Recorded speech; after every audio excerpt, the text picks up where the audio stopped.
धर्म विशेष के खिलाफ जहर उगलना, यही इनकी सोच है। ये लोग 2024 का ये लोग चुनाव लड़ना चाहते हैं ताकि देश में बंटवारा हो, डिवाइड एंड रूल की पॉलिसी को अपनाकर ये लोग अपनी राजनीतिक रोटियां सेकना चाह रहे हैं। और ये जितने भी 26-27 जितने भी विपक्षी दल हैं, इनकी सोच है सनातन के खिलाफ। इनकी सोच है कि एक धर्म विशेष के खिलाफ रणनीति को लेकर आगे बढ़ने का ये लोग काम कर रहे हैं। विकास का एजेंडा ही नहीं है भैया इन लोगों के पास।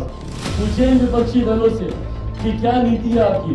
3 बैठकें हो गई इन लोग, अलग अलग विचारधारा के लोग हैं, पर अभी तक इन्होंने कॉमन मिनिमम प्रोग्राम पे कोई काम नहीं किया। उदयनिधि जी ने जब इस बात को कहा था कि सनातन धर्म को समाप्त कर देना चाहिए और जिस तरीके के शब्दों का प्रयोग उन्होंने किया था, उस दिन भी इस बात की आशंका मैंने जाहिर की थी कि क्या मुंबई में हुई बैठक में सनातन धर्म की समाप्ति को लेकर कोई रणनीति, कोई योजना बनाई गई है?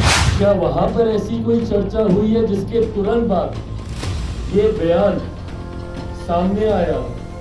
ये दर्शाता है और ये इस बात को प्रमाणित करता है कि यकीनन विपक्षी दलों के इस गठबंधन में इस तरीके की योजना बनाई गई है।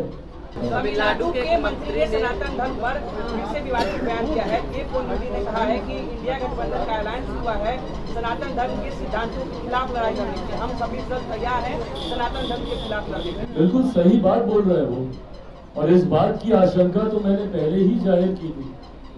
कुछ दिनों पूर्व जब स्टालिन जी के सुपुत्र का ये बयान आया था, उदयनिधि जी ने जब इस बात को कहा था कि सनातन धर्म को समाप्त कर देना चाहिए और जिस तरीके के शब्दों का प्रयोग उन्होंने किया था, उस दिन भी इस बात की आशंका मैंने जाहिर की थी कि क्या मुंबई में हुई बैठक में सनातन धर्म की समाप्ति को लेकर कोई रणनीति, कोई योजना बनाई गई है? क्या वहां पर ऐसी कोई चर्चा हुई है जिसके तुरंत बाद ये बयान सामने आया है? और ये दर्शाता है जो उनके जो मंत्री का एक बयान अभी सामने आया, ये दर्शाता है और ये इस बात को प्रमाणित करता है कि यकीनन विपक्षी दलों के इस गठबंधन में इस तरीके की योजना बनाई गई है।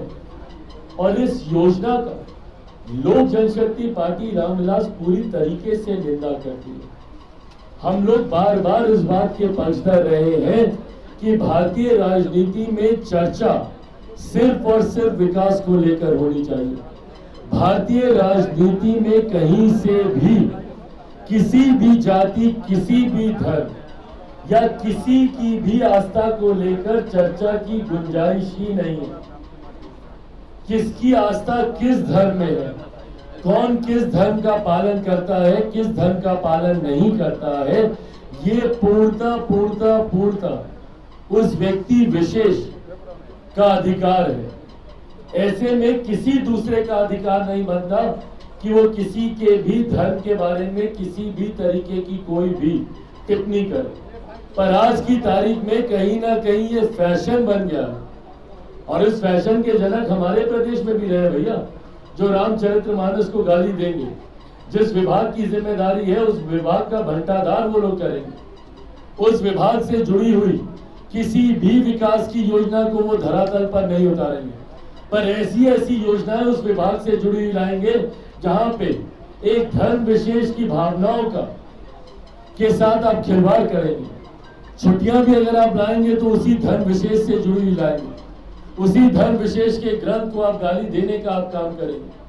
तो ये कहीं ना कहीं ये योजना तो बनाई गई है विपक्षी दलों में, और ये जितने भी 26-27 जितने भी विपक्षी दल हैं, इनकी सोच है सनातन के खिलाफ। इनकी सोच है कि एक धर्म विशेष के खिलाफ रणनीति को लेकर आगे बढ़ने का ये लोग काम कर रहे हैं। विकास का एजेंडा ही नहीं है भैया इन लोगों के पास। पूछे इन विपक्षी दलों से कि क्या नीति है आपकी।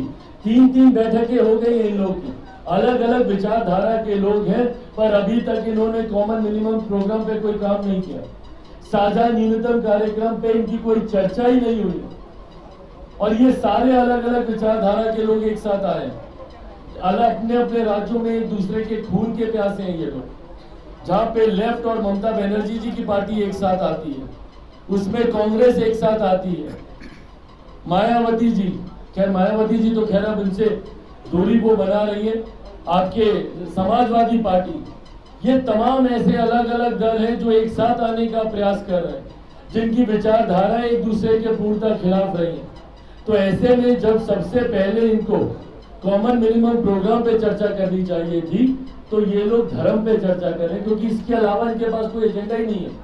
तुष्टीकरण की राजनीति करना, धर्म विशेष के खिलाफ जहर उगलना, यही इनकी सोच है। और इसी सोच के साथ देश में बंटवारे की राजनीति करने की मंशा के साथ ही ये लोग 2024 का ये लोग चुनाव लड़ना चाहते हैं, ताकि देश में बंटवारा हो, डिवाइड एंड रूल की पॉलिसी को अपनाकर ये लोग अपनी राजनीतिक रोटियां सेकना चाह रहे हैं। ऐसे में देश की जनता भी इस बात को जानती है। और आज की तारीख में भैया 21वीं सदी के पढ़े लिखे युवा युवतियों को कोई फर्क नहीं पड़ता किसी भी जाति धर्म से।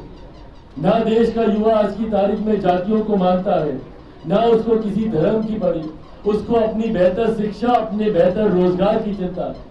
बिहार के युवा को पलायन कैसे रुके इस बात की चिंता है। दूसरे प्रदेशों में जाकर जिस परिस्थितियों में वो जीने के लिए मजबूर है, अपने प्रदेश में कैसे उनको सुख सुविधा मिले, इस बात की चिंता बिहार का युवा करता है। तो ऐसे में जिस सोच के साथ ये विपक्षी दलों का गठबंधन आगे बढ़ रहा है, इसको देश की जनता कभी स्वीकार नहीं करेगी।